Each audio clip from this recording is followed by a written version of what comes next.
এগুলো কিচ্ছু আমার খোদা না, এগুলো সব আমার খোদার সৃষ্টি।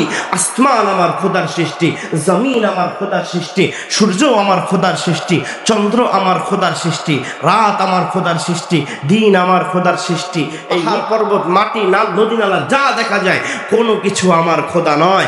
আমার খোদা হলো এগুলোকে যিনি বানিয়েছেন তিনি।